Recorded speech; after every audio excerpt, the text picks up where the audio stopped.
Hi everyone, welcome to சிருஷ்டி SSC academy. இப்போ நம்ம பார்க்க போகிற டாபிக் வந்து கிளாக் ப்ராப்ளம்ஸ், கடிகார கணக்குகள் பற்றி தான் பார்க்க போகிறோம். சரிங்களா? இந்த டாபிக் வந்து பார்த்தோம் அப்படின்னா போலீஸ் எக்ஸாமு, ரயில்வே எக்ஸாம்லேருந்து 1 or 2 கொஷின்ஸ் வந்து கேட்பாங்க. எஸ்எஸ்சியில் ரொம்ப ரேராக தான் வரும். ஸோ ரீசனிங்கில் இருக்கக்கூடிய ஒரு இம்பார்ட்டண்டான டாபிக். சரிங்களா? ஸோ பார்க்கலாம். ஸோ இதான் வந்து கிளாக்கு. ஸோ இந்த கிளாக்கில் வந்து பார்த்தீங்க அப்படின்னா மொத்தமாக 3 ஹேண்ட் இருக்குமா? Hour hand, minute hand, second hand. சரிங்களா? ஸோ இதில் நம்மளுக்கு வந்து பார்த்தீங்க அப்படின்னா இந்த செகண்ட் ஹேண்ட்லேருந்து, அதாவது வினாடி முள்ளிருந்து கொஸ்டின் வந்து மோஸ்ட்லி வராது. இந்த ஹவர் ஹேண்டையும் மினிட் ஹேண்டையும் ரிலேட் பண்ணி மட்டும்தான் கொஷின்ஸ் வரும். ஸோ அது ரிலேட்டடான கொஷின்ஸ் தான் வந்து நம்ம பார்க்க போகிறோம். ஸோ இந்த வீடியோவில் டோட்டலாக எல்லா டைப்ஸுமே வந்து நம்ம பார்க்க போகிறோம். சரிங்களா? இப்போ ஃபர்ஸ்ட் டைப் வந்து பாருங்கள். டைப் 1 என்னன்னா angle between minute hand and hour hand, மணி நேர முள்ளுக்கும் நிமிட முள்ளுக்கும் இடைப்பட்ட கோணம். ஸோ இதுதான் வந்து பார்த்தீங்கன்னா மணி நேர முள், நிமிட முள். ஸோ இதுக்கு இடைப்பட்ட கோணம் தான் ஃபர்ஸ்ட் டைப். ஆங்கிள் கண்டுபிடிக்கணும், மணி முள்ளுக்கும் நிமிட முள்ளுக்கும் இடைப்பட்ட கோணம் தான் கண்டுபிடிக்கணும். அதே இதில் என்ன பார்க்க போகிறோம்னா ரிஃப்ளெக்ஸ் ஆங்கிள். ஸோ இதுக்கு அப்படியே ஆப்போசிட்டில் இருக்கக்கூடிய ரிஃப்ளெக்ஸ் ஆங்கிள், எதிர்கோணம், அதாவது எதிரொலிப்பு கோணம் வந்து கண்டுபிடிக்க போகிறோம். டோட்டலாக ஒரு சர்க்கிளில் 360 டிகிரி இருக்குமா? ஸோ இந்த 360 டிகிரியில் இப்போ எதிரொலிப்பு கோணம் கேட்டிருந்தாங்க அப்படின்னா இந்த கோணம் கண்டுபிடிச்சோமா? மணி முள்ளுக்கும் நிமிட முள்ளுக்கும் இடைப்பட்ட கோணம் கண்டுபிடிச்சிட்டு 360 மைனஸ் பண்ணிட்டோம் அப்படின்னா இந்த எதிரொலிப்பு கோணம் நம்ம கண்டுபிடிச்சிடலாம். ஓகேவா? ஸோ அதுதான் வந்து ஃபர்ஸ்ட் டைப்பில் வந்து பார்க்க போகிறோம். இப்போ நம்ம கொஷினுக்குள்ளே போகலாம். ஃபர்ஸ்ட் கொஷின் வந்து பாருங்கள். The angle between minute hand and hour hand of a clock when the time is 4:20, 4:20 மணிக்கு மணி முள்ளிற்கும் நிமிட முள்ளிற்கும் இடைப்பட்ட கோணம் என்ன அப்படின்னு கேட்டிருக்காங்க. ஸோ இந்த கிளாக் வந்து பார்த்தீங்கன்னா 4:20 காமிக்குது. அப்போ மணி முள், நிமிட முள், இதுக்கான இடைப்பட்ட கோணம், ஹவர் ஹேண்டுக்கும் மினிட் ஹேண்டுக்கும் இடைப்பட்ட கோணம் வந்து கேட்டிருக்காங்க. ஸோ தீட்டாங்கிறது கண்டுபிடிக்கணும்.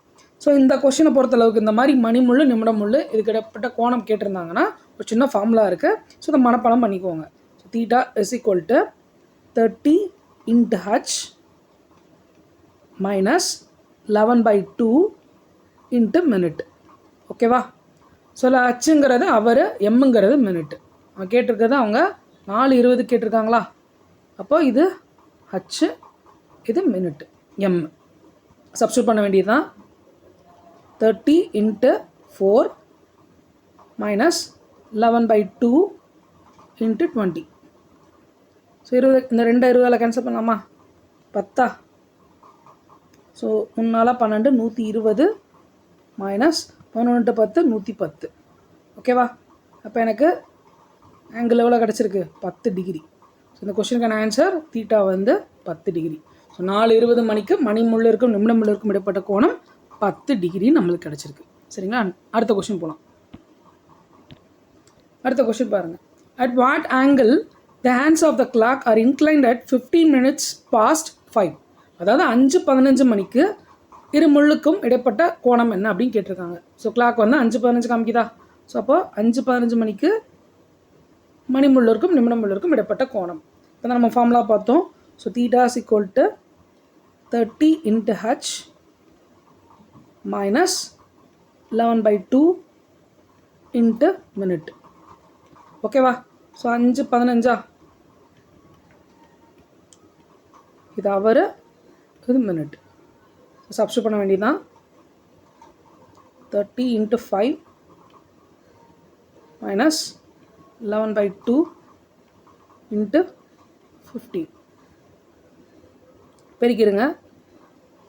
150. இப்போ 2ஆல் கேன்சல் பண்ண முடியாது 15. அப்போ நான் பெருக்கிட்டு அப்புறம் கேன்சல் பண்ணிக்கிறேன். 11 into 15 165 by 2 அடிச்சோன்னா 8 2 16, 2 2 4.5. ஸோ அப்போ 150லேருந்து 82.5 மைனஸ் பண்ணிவிடுங்க. இப்படி போட்டு மைனஸ் பண்ணிடுங்க. 150 புள்ளி ரைட் சைடில் வச்சுட்டு கேன்சல் பண்ணுங்கள். இப்படி மைனஸ் பண்ணுங்கள். 10ல் 5 போச்சுன்னா 5, 9 இருக்கும். 9ல் 2 போச்சுன்னா 7, 4, ஸோ 6. ஸோ 67.5ன்னு வந்து உங்களுக்கு கிடச்சிருக்கு.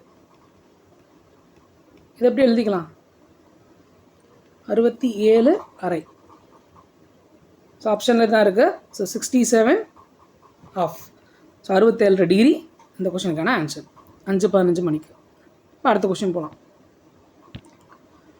ஸோ இந்த கொஸ்டின் பாருங்கள், the reflex angle between the hands of the clock at 10:25 10:25 மணிக்கு இரு முட்களுக்கு இடைப்பட்ட எதிரொலிப்பு கோணம் வந்து கேட்டிருக்காங்க.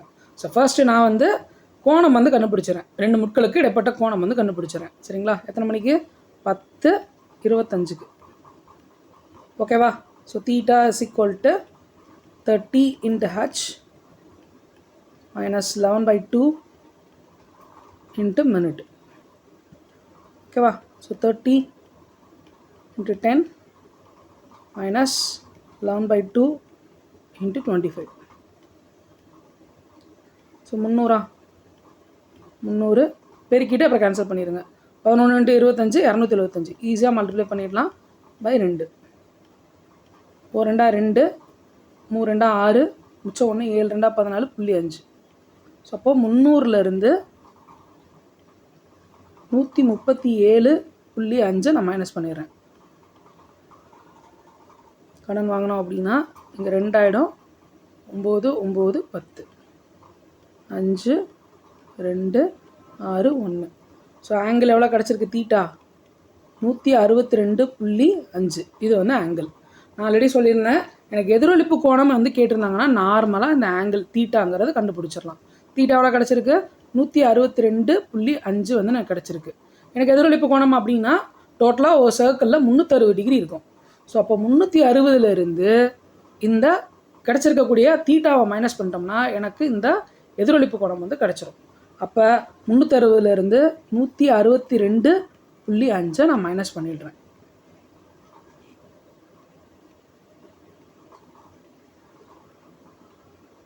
ஓகேவா? 5 7 கடன் வாங்கினா 15 9 2ல் 1 போச்சு அப்படின்னா 1. ஸோ எனக்கு அப்போ எதிரொலிப்பு கோணம் எவ்வளோ கிடச்சிருக்கு?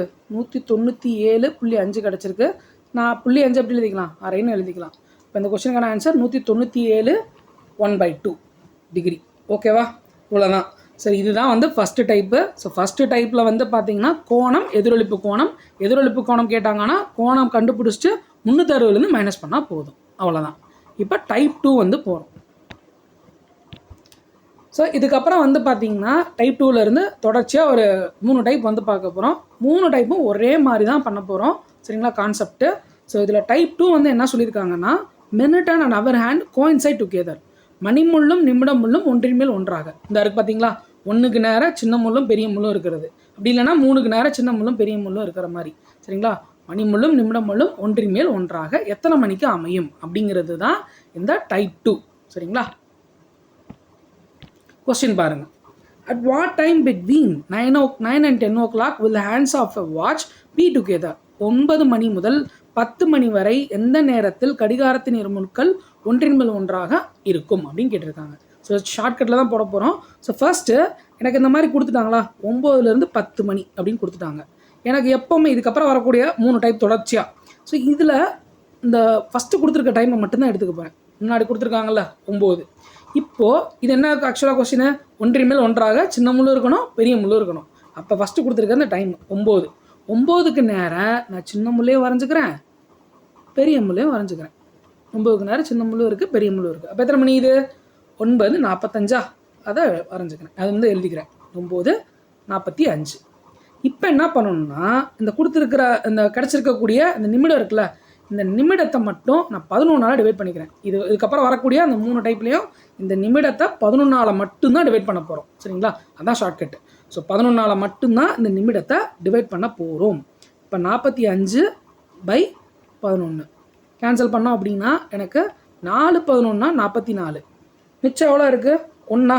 45ல் 44 போச்சுன்னா மிச்சம் 1/11 இப்படின்னு எழுதிக்காங்க. இப்போ நான் என்ன பண்ணுறேன்னா இந்த கிடச்சிருக்கல முழு நம்பர் 4 11 44 இதை வந்து நிமிடத்துக்கு கூட நான் கூட்டிக்கிறேன். இந்த 4ஐயும் 45ஐயும் கூட்டிக்கிட்டேன் அப்படின்னா 9 45 + 4 49 1/11. அவ்வளோதான் இந்த கொஸ்டின் ஆன்சர். ஸோ என்ன பண்ணுறேன், சின்ன முள்ளுக்கு நேரம் பெரிய முள்ளும் போடுறேன், சின்ன முள்ளுக்கு மேலே பெரிய முள்ளை போடுறேன். இப்போ எத்தனை மணின்னு எடுத்து எழுதிக்கிட்டேன். இந்த கிடச்சிருக்கக்கூடிய நிமிடத்தை 11ஆல் டிவைட் பண்ணுறேன். ஸோ இதில் கிடச்சிருக்கக்கூடிய முழு நம்பரை இந்த நிமிடத்தை கூட கூட்டிக்கிட்டேன், மிச்சத்தை அப்படியே எழுதிக்கிறேன். ஸோ இந்த கொஸ்டினுக்கான ஆன்சர் 9 49 1/11. அவ்வளோதான். இப்போ அடுத்த கொஸ்டின் இதே டைப்பில் அடுத்த கொஸ்டின் பாருங்கள். At what time between 2 and 3 o'clock will the hands of the watch be together? சரிங்களா, 2 மணி முதல் 3 மணி வரை எந்த நேரத்தில் கடிகாரத்தின் இருமுட்கள் ஒன்றின் மேல் ஒன்று இருக்கும் அப்படின்னு கேட்டிருக்காங்க. அப்போ ஃபஸ்ட்டு நான் எந்த டைம் எடுக்க சொன்னேன், 2லேருந்து 3 மணி வரைக்கும் கேட்டிருக்காங்க. முன்னாடி கொடுத்துருக்க ஃபஸ்ட்டு கொடுத்துருக்க 2க்கு நேரம் நான் சின்ன முல்லையும் போகிறேன், பெரிய முல்லையும் போகிறேன். 2க்கு நேரம் சின்ன முள் பெரிய முல்லை நான் போட்டேன். எத்தனை மணி இது? 2:10. இப்போ என்ன பண்ணணும், நிமிடத்தை 11ஆல் மட்டும்தான் டிவைட் பண்ணணும். ஸோ 10 நான் 11ஆல் டிவைட் பண்ணுறேன். 11 சின்னதாக தானே இருக்குது இந்த 10. ஸோ அப்போ அப்படியே விட்டுற வேண்டியதான். அப்போ 2:10 10/11. சின்னதாக இருந்தால் அப்படியே விட்டுருங்க. சரிங்களா, இந்த கொஸ்டினுக்கான ஆன்சர் 2:10 10/11, சி ஆப்ஷன். சரிங்களா, அவ்வளோதான் இந்த செகண்ட் டைப்பு. ஓகேவா, இப்போ அடுத்த டைப் வந்து போக போகிறோம். இவ்வளோ தான், ஈஸி தான். அது 2 கொஸ்டினாக போகிறேன், 2 கொஸ்டினே போதுமானது தான். இப்போ அடுத்த டைப் வந்து போகலாம். அடுத்த டைப் என்ன சொல்லுதுன்னா, minute hand and hour hand straight line opposite direction. இந்த மாதிரி இப்போது 6க்கு 6 நேரம் சின்ன முள் இருக்கா, அதுக்கு அப்படியே ஆப்போசிட்டில் 12 இருக்கா. ஸோ இதுதான். ஸோ மணி முள்ளும் நிமிடம் முள்ளும் ஒரே நேர்கோட்டில் எதிரெதிராக. ஃபார் எக்ஸாம்பிள் 1க்கு ஆப்போசிட் எது? 1க்கு ஆப்போசிட் 7. 1க்கு ஆப்போசிட்டில் 7 இருந்து இருக்கும். 2க்கு ஆப்போசிட்டில் 8. 2க்கு ஆப்போசிட்டில் 8. ஓகேவா, 3க்கு ஆப்போசிட்டில் 9. 4க்கு ஆப்போசிட்டில் 10. ஓகேவா, நான் எடுத்து எழுதிக்கிறேன் பாருங்களேன். 1க்கு ஆப்போசிட்டில் என்ன இருக்கும்? 7 இருக்கும். 7க்கு ஆப்போசிட்டில் 1 இருக்கும். 2க்கு ஆப்போசிட்டில் 8 இருக்கும். 8க்கு ஆப்போசிட்டில் 2. 3க்கு ஆப்போசிட்டில் 9. 9க்கு ஆப்போசிட்டில் 3. 4க்கு ஆப்போசிட்டில் 10. 10க்கு ஆப்போசிட்டில் 4. சரிங்களா, 5க்கு ஆப்போசிட்டில் 11. அடுத்து 6க்கு ஆப்போசிட்டில் 12. ஆல்ரெடி கொடுத்துருக்காங்க. ஸோ இவ்வளோ தான். ஓகேவா, இது மட்டும் தெரிஞ்சுக்கிட்டால் போதும். ஸோ இந்த கொஸ்டின் சால்வ் பண்ணிடலாம். இப்போ ஃபஸ்ட் கொஸ்டின் வந்து பாருங்கள். At what time between 4 and 5 o'clock will the hands of the watch point in the opposite direction? 4 மணி முதல் 5 மணி வரை எந்த நேரத்தில் கடிகாரத்தின் இருமுட்கள் எதிரெதிராக அமையும் அப்படின்னு கொடுத்துருக்காங்க. ஸோ ஃபஸ்ட்டு எந்த டைமுக்குள்ளே கேட்டிருக்காங்க? 4லேருந்து 5 மணி வரைக்கும் கேட்டிருக்காங்க. நான் முன்னாடி இருக்க டைம் தானே எடுக்க சொன்னேன். இந்த முன்னாடி இருக்க டைமுக்கு நேரம் ஃபஸ்ட்டு சின்ன முல்லை நான் போடுறேன். 4க்கு நேரம் நான் சின்ன முல்லை மட்டும்தான் போடுறேன். 4க்கு ஆப்போசிட் என்னன்னு பார்த்தோம்? 4க்கு ஆப்போசிட் 10. ஓகேவா, அப்போ அதுக்கு நேரம் பெரிய முல்லை நான் போடுறேன்.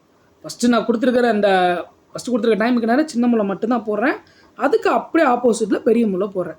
எத்தனை மணின்னு பாருங்கள்? 4:50. ஓகே தானே, 4:50. இப்போது இந்த 50 என்ன பண்ணணும்? இந்த கொடுத்துருக்க டைம் மினிட்டை வந்து 11ஆல் டிவைட் பண்ணணும். ஓகே தானே, இப்போ டிவைட் பண்ணோம் அப்படின்னா 4 11 44, மீதி 6/11. ஓகேவா, இப்போது இந்த 50 நான் 4 கூட நான் என்ன பண்ணுறேன்? கூட்டிக்கிறேன். இப்போ என்ன கிடச்சிருக்கு எனக்கு? 4 54 6/11. அவ்வளோதான் இந்த கொஸ்டினுக்கான ஆன்சர். ரொம்பவே ஈஸியான கொஸ்டின் இது. ஓகேவா, இப்போ அடுத்த கொஸ்டின் பார்ப்போம். இதே மாதிரி டைப்பில் இப்போ என்ன கொஸ்டின் கேட்டிருக்காங்க? At what time between 7 and 8 o'clock will the hands of the clock be in same straight line but not together? 7 மணி முதல் 8 மணிக்கு இடையே எந்த நேரத்தில் கடிகாரத்தின் இருமுட்கள் ஒரே நேர்கோட்டில் எதிரெதிராக அமையும் அப்படின்னு கேட்டிருக்காங்க. ஸோ 7லேருந்து 8 மணி வரைக்கும் கேட்டிருக்காங்களா? 7லேருந்து 8 மணி. முன்னாடி கொடுத்துருக்கக்கூடிய 7க்கு நேரம் ஃபஸ்ட்டு சின்ன முல்லை நான் போடுறேன். 7க்கு நேரம் சின்ன முள். அப்போ அதுக்கு ஆப்போசிட்டில் பெரிய முள். ஓகேவா, பெரிய முள் எதுக்கு நேரம் இருக்கும்? 1க்கு நேரம். இப்போ மணி எத்தனை? 7:05. இப்போ என்ன பண்ணணும்? 5 கொடுத்துருக்க அந்த மினிட்டை 11ஆல் டிவைட் பண்ணணும். 11ஓட 5 சின்னதை அப்படியே விட்டுறலாம். அப்போ மணி எத்தனை? எப்போ? 7 to 8 மணிக்கு இடையில் 7 5 5/11க்கு ஒரே நேர்கோட்டில் எதிரெதிராக அமையும். சரிங்களா, ஸோ இந்த கொஸ்டினுக்கான ஆன்சர் ஆப்ஷன் டி. அவ்வளோதான். இப்போ அடுத்த டைப் போகலாம். ஓகேங்களா, அடுத்த டைப் வந்து பார்த்தோம் அப்படின்னா செங்கோணம், right angle. So right angle அப்படின்னு சொன்னாலே எத்தனை டிகிரி? 90 டிகிரி. 90 degree, 90 degree. ஓகேங்களா, மணிமுள்ளுக்கும் நிமிட முள்ளுக்கும் இடையில எவ்வளோ டிகிரி இருக்கணுமா? 90 டிகிரி வந்து இருக்கணுமா. ஒரு சர்க்கிளில் டோட்டலாக 360 டிகிரிங்களா? சர்க்கிளில் டோட்டலாக 360 டிகிரி. எத்தனை இடைவெளிகள் இருக்கும்? 12 இடைவெளிகள் இருக்குமா? இப்போ 12ஆல் டிவைட் பண்ணுறேன்.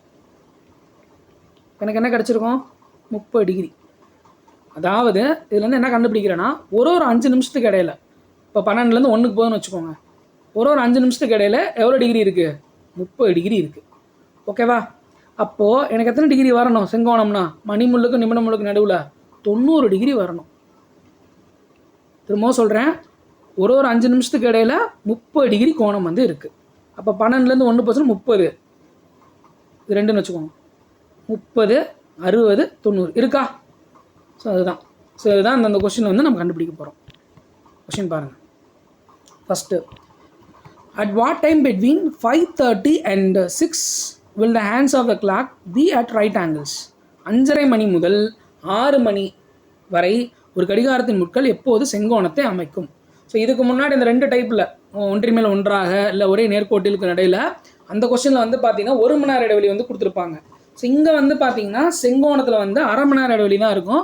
ஏன் அப்படின்னா 1 மணி நேரத்தில் 2 தடவை செங்கோணத்தை அமைக்கும். ஸோ அதனால் வந்து பார்த்தீங்கன்னா உங்களுக்கு அரை மணி நேர இடைவெளி தான் கொடுத்துருப்பாங்க. இன்கேஸ் உங்களுக்கு 1 மணி நேர இடைவெளி கொடுத்துருந்தாங்கன்னா ரெண்டு ஆன்சர்ஸ் வரும். ஓகேவா? இப்போது கேட்டிருக்கிறது 5:30லேருந்து 6 மணிக்கு இடையில் கடிகாரத்தின் முட்கள் எப்போது செங்கோணத்தை அமைக்கும்? 5:30லேருந்து 6 மணிக்கு இடையில் செங்கோணத்தை அமைக்கும் கேட்டிருக்காங்க. ஸோ நான் அப்போ தான் இந்த ஒரே மாதிரி தான் டைப் தானே, ஃபஸ்ட்டு முன்னாடி கொடுத்துருக்க டைமை எடுத்துக்கிறேன். அதுக்கு நேரம் எதை போடணும்? சின்ன முல்லை போடணும். சின்ன முல்லை நான் போட்டேன். 5க்கு நேரம், 5:30க்கெலாம் போட முடியாது, 5க்கு நேரம் நான் சின்ன முல்லை போட்டுறேன். இப்போது நான் வந்து பெரிய முல்லை போடணும். ஓகேங்களா? பெரிய முல்லை வரையணும். நான் இந்த சைடு போடுறதா, அதாவது கடிகார எதிர் திசையில் போகிறதா இல்லை கடிகார திசையில் போகிறதாங்கிறதா விஷயமே. இப்போ நான் இங்கிட்டு போகிறேன்னு வச்சுக்கோங்க. ஒரு 5 நிமிஷத்துக்கு இடையில 30 டிகிரி சொன்னோன்னா இங்கேருந்து இங்கே போனால் 30, 60, 90. இப்போ எத்தனை மணி? 5:10. ஓகேங்களா? அவன் கேட்டிருக்கிறது 5:30க்கு மேலே 6க்கு இடையில. அப்படின்னா அப்போ கடிகார திசையில் தான் போகணும். நீங்களே பாருங்கள், இந்த சைடு வந்தால் தான் கரெக்டாக இருக்கும். 30, 60, 90. ஓகேங்களா? 30, 5க்கு நேரம் இருக்கா? 60, ஒன்றுக்கு இடையில 30 டிகிரி. 30, 60, 90. ஓகேவா? இப்போ என்ன ஃபார்ம் ஆகிடுச்சு? 90 டிகிரி ஃபார்ம் ஆகிடுச்சு. இப்போ என்ன பண்ணணும்? எத்தனை மணி காமிக்குது இப்போது? 5:40 காமிக்குதுங்களா? இப்போ என்ன பண்ணணும்? இந்த நிமிடத்தை 11ஆல் டிவைட் பண்ணணும். 40 11ஆல் டிவைட் பண்ணுறேன். கேன்சல் பண்ணால் 3 11 33, மிச்சம் 7/11. இப்போ என்ன பண்ணணும்? இந்த 3 இந்த 40 கூட கூட்டிக்க வேண்டியதான். இப்போ 5 43 7/11. அவ்வளோதான். ஸோ இந்த கொஸ்டினுக்கான ஆன்சர் 5 43 7/11. ஸோ ஒரு 5 நிமிஷத்துக்கு இடையில் 30 டிகிரி கோணம் வந்து இருக்குது. அடுத்த கொஸ்டின் பாருங்கள்.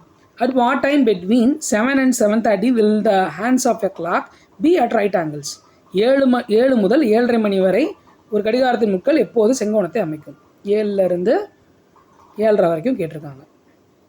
ஃபஸ்ட்டு என்ன பண்ணணும்? இனிஷியலாக 7க்கு நேரம் சின்ன முள்ளை நான் வரைஞ்சிக்கணும். ட்ராப் பண்ணிக்கிறேன். 7க்கு நேரம் சின்ன முள். இப்போ நான் இந்த சைடு போகிறதா இந்த சைடு போகிறதா நான் பார்க்கணும். இப்போ பாருங்களேன், இந்த சைடு போகிறேன்னு வச்சுக்கோங்க. இங்கேருந்து இங்கே போனால் 30, 60, 90. அப்போ என்ன காமிக்குது? 7:50 காமிக்குது. அவன் கேட்டிருக்கிறது 7:30க்குள்ளே தான் கேட்டிருக்காங்க. அப்போ நான் அந்த சைடு தான் போகணும். ஓகேங்களா? அப்போ இந்த சைடு வரேன். 30, 60, ஒவ்வொன்று கடையில் 30 டிகிரி இருக்கும். 90. ஓகேவா? அப்போ இதுக்கு நேரம் வச்சுக்கோங்க. நல்லா பாருங்கள். 30, 60, 90. அப்போ 90 டிகிரியா ஃபார்ம் ஆகிடுச்சு. எத்தனை மணி காட்டுது? 7:20. இப்போ என்ன பண்ணணும்? 20 11ஆல் டிவைட் பண்ணணும். கேன்சல் பண்ணோம் அப்படின்னா ஒரு 11 11, மீதி 9/11. இந்த 1 20 கூட கூட்டிட வேண்டியதான். அப்போ 7 21 9/11. ஓகேவா? Option A. ஓகேவா? ஸோ 3 டைப்பு ஒரே மாதிரி தான் பார்த்துருக்கோம். ஸோ இந்த நிமிடத்தை மட்டும் 11ஆல் டிவைட் பண்ணியிருக்கோம் எல்லா இடத்துலையுமே. அவ்வளோதான் இந்த செங்கோணம் அப்படிங்கிற டைப்பு. இப்போ அடுத்த டைப் போகலாம். Angle made by hour hand. மணிமுள் ஏற்படுத்தக்கூடிய கோணத்தை பற்றி தான் இந்த டைப்பில் வந்து பார்க்க போகிறோம். மணிமுள் வந்து எவ்வளோ கோணத்தை வந்து ஏற்படுத்துது அப்படிங்கிறது தான் இந்த டைப்பு. ஓகேவா? ஸோ இதில் பாருங்கள். A clock is started at noon by 10 minutes past 5. The hour hand has turned through. ஒரு கடிகாரம் வந்து மதியம் வந்து 12 மணியில் தொடங்குதான். மாலை 5:10 நிமிடத்திற்குள் மணி நேரமுள் எவ்வளவு கோணம் சுழன்றிருக்கும்? இப்போ மணிமுள் எவ்வளோ கோணம் சுழன்றிருக்கும் அப்படிங்கிறது அந்த டைப்பு. இப்போது கடிகாரம் எவ்வளோ காமிக்குது? 12 மணி காமிக்குதுங்களா? அப்போ சின்ன முள்ளுக்கு நேரம் பெரிய முள். கரெக்டாக 12 மணி இதுதான். மதியம் 12 மணி ஆகுது. அப்போ 5 மணி காட்டுறப்போ 5:10 காட்டுது. நான் 5 மணிக்கு எவ்வளோ கோணம் வந்து சுழன்றிருக்குங்கிறத பார்த்துட்றேன். என்ன முள்? மணிமுள். அப்போது 30 டிகிரியா? 30, 60, ஒவ்வொன்று கடையில் 30 டிகிரி இருக்குமா? 90, 120, 150, 150 டிகிரி சுழன்றுச்சு மணிமுள். 5 மணிக்கு வர்றப்போ கரெக்டாக 5 மணிக்கு நேரம் 12 நேரம் இருந்திருக்குமா? சின்ன பெரிய முள் வந்து 12 நேரம் இருக்கும், சின்ன முள் 5 நேரம் இருந்திருக்கும். அப்போ 5 மணி காட்டுறப்போ 150 டிகிரி எந்த முள் சுற்றிருக்கும்? சின்ன முள், அதாவது மணிமுள் வந்து சுற்றிருக்கும். ஆனால் அவங்க கேட்குறது 5:10க்கு வந்து கேட்டிருக்காங்க. 5:10க்கு மணிக்கு மணிமுள் வந்து எவ்வளோ கோணம் சுழன்றிருக்குன்னு கேட்டிருக்காங்க. அதாவது மணிமுள் 1 மணி நேரத்தில் 60 நிமிஷத்தில் 30 டிகிரி சுற்றுதுங்களா? 1 மணி நேரத்தில் இங்கேருந்து இங்கே வந்திருக்குமா? அதாவது 30 டிகிரி வந்திருக்கும். அப்படின்னா 10 நிமிஷத்தில் 5:10க்கு தானே கேட்டிருக்காங்க. 5 மணி நேரத்தில் நம்ம கண்டுபிடிச்சிட்டோம் 5 மணி வரைக்கும். இப்போ 10 நிமிஷத்துக்கே அவ்வளோன்னு கேட்குறாங்க. பாக்ஸ் மொத்தத்தில் கேன்சல் பண்ணலாம். ஸோ 0க்கு 0, 1 3 3, 2 3 6, கேன்சல் பண்ணால் 5. அப்போ 5 டிகிரி வந்து சுழன்றிருக்கும். அப்போ ஆல்ரெடி 12 மணிலேருந்து 5 மணி வர்றப்போ 150 டிகிரி கோணம் வந்து சுழன்றிருந்துச்சு. அந்த 10 நிமிஷத்துக்கு மட்டும் 5 டிகிரி எக்ஸ்ட்ரா சுற்றிருக்கு. இப்போ டோட்டலாக வந்து பார்க்குறப்ப 155 டிகிரி கோணம் வந்து இந்த மணிமுள் வந்து சுற்றிருக்கு. அவ்வளோதான். இப்போ அடுத்த கொஸ்டின் போகலாம். An accurate clock shows 8 o'clock in the morning. Through how many degrees will the hour hand rotate when the clock shows 2 o'clock in the afternoon? ஒரு கடிகாரம் வந்து 8 மணியை காட்டுதான். அப்போது 8 மணியை காட்டுது. ஓகேங்களா? சின்ன முள் பெரிய முள் போட்டேன். 8 மணியை காட்டுது. இப்போ 2 மணியை காட்டுறப்போ 2 மணிக்கு வர்றப்போ 2 மணினா இங்கே வந்திருக்குமா? 2 மணினா இங்கே வந்திருக்கும் சின்ன முள். ஓகே தானே? 2 மணிக்கு வர்றப்ப எவ்வளோ கோணம் வந்து சுழன்றிருக்கும் அப்படின்னு கேட்டிருக்காங்க. ஓகேவா? பார்த்தாலே தெரியுது, அப்படியே ஆப்போசிட் வந்திருக்கு. ஸ்ட்ரைட் லைன் 180 டிகிரி வந்து சுழன்றிருக்கும். இருந்தாலும் நம்ம செக் பண்ணி பார்ப்போம். இங்கேருந்து இங்கே வர்றப்ப 30, 60, 90, 120, ஒவ்வொன்று கடையில் 30 டிகிரி, 150, 2 மணிக்கு வர்றப்ப 180. ஓகேவா? ஸோ இந்த மாதிரி 30 டிகிரியாக சுழன்று ஒரு மணி நேரத்துக்கு 30 டிகிரியாக சுழன்று டோட்டலாக 2 மணிக்கு வர்றப்ப 150 டிகிரி கோணம் வந்து சுழன்றிருக்கும். ஸோ இந்த கொஸ்டினுக்கான ஆன்சர் 180. ஓகேவா? அவ்வளோதான் இந்த டைப்ஸு. அடுத்து சின்னதாக ஒரு குறிப்பு மட்டும் பார்க்கலாம். ஸோ குறிப்பு வந்து பாருங்கள். ஸோ இந்த மாதிரி கொஸ்டின் வந்து போலீஸ் எக்ஸாமில் வந்து கேட்டிருந்தாங்க. ஓகேவா? ஒரு நாளைக்கு கடிகாரத்தின் முட்கள் எத்தனை முறை ஒரே நேர்கோட்டில் ஒன்றின் மேல் ஒன்று மேற்பொருந்தும்? அதாவது கோஇன்சைட் டுகெதர். So 22 times. ஓகேவா? ஒரு நாளைக்கு 24 மணி நேரத்தில் 22 தடவை வந்து பார்த்திங்கன்னா ஒரே நேர்கோட்டில் ஒன்றின் மேல் ஒன்று மேற்பொருந்துறது 22 தடவை. சரிங்களா? அடுத்தது பாருங்கள். ஒரு நாளைக்கு கடிகாரத்தின் முட்கள் 22 முறை ஒரே நேர்கோட்டில் நேர் எதிராக அமையும். ஸோ அதாவது ஆப்போசிட் டைரக்ஷனில் ஸ்ட்ரெயிட் லைனில் வந்து பார்த்தோம் அப்படின்னா 22 தடவை ஒரே நேர்கோட்டில் எதிரெதிராக அமையும். சரிங்களா? Straight line but opposite direction அப்படிங்கிறப்போ 22 டைம்ஸ். அடுத்தது, ஒரு நாளைக்கு கடிகாரத்தின் முட்கள் 44 முறை செங்கோணத்தை அமைக்கும். நம்ம அரை மணி நேரம் இடைவெளிக்கு இடையில பார்த்துட்டே இருந்தோமா? சரிங்களா? அப்போ ஒரு நாளைக்கு கடிகாரத்தின் முட்கள் 44 முறை செங்கோணத்தை அமைக்கும். ரைட் ஆங்கிளை ஃபார்ம் பண்ணுறது 44 டைம்ஸ். ஓகேவா? ஸோ இந்த மூணே அந்த ஹிண்ட் மட்டும் பாருங்கள். ஒரே நேர்கோட்டில் ஒன்றின் மேல் ஒன்றாக கோயின்சைட் டுகெதர்னாலும் 22 தடவை, ஒரே நேர்கோட்டில் எதிரெதிராக ஸ்ட்ரைட் லைன் ஆப்போசிட் டைரக்ஷன்னாலும் 22 தடவை, பட் செங்கோணம்னு கேட்டால் மட்டும் 44 தடவை. ஓகேவா? ஸோ இதே வந்து பார்த்தீங்கன்னா 12 மணி நேரத்துலன்னு கேட்பாங்க. 12 மணி நேரத்துலன்னு கேட்டாங்கன்னா 12 மணி நேரத்தில் கேட்டாங்கன்னா இதில் பாதி 11 தடவை கோயின்சைட் டுகெதர். சரிங்களா? 12 மணி நேரத்தில் கேட்டாங்கன்னா 11 தடவை. இதுலேயும் 12 மணி நேரத்தில் கேட்டாங்கன்னா 11 தடவை. இதில் 12 மணி நேரம் கேட்டாங்கன்னா 22 தடவை. செங்கோண முக்கோணத்தை 12 மணி நேரத்தில் எத்தனை தடவை அமைக்கும் கேட்டாங்கன்னா 22 முறை. ஓகேவா? ஸோ இதோட எல்லா டைப்புமே நம்ம பார்த்து முடிச்சிட்டோம். ஓகேவா? ரொம்பவே ஈஸியான டைப் தான் இது. ஸோ நம்ம சேனலை தொடர்ந்து வாட்ச் பண்ணுங்கள். ஸோ இதுக்கப்புறம் வந்து ரீசனிங்கில் இருக்கக்கூடிய டாபிக்ஸு, மேத்ஸ் டாபிக்ஸு எல்லாமே நம்ம சேனலில் தொடர்ந்து வரும். ஸோ கண்டினியூஸாக வாட்ச் பண்ணுங்கள். Thank you so much.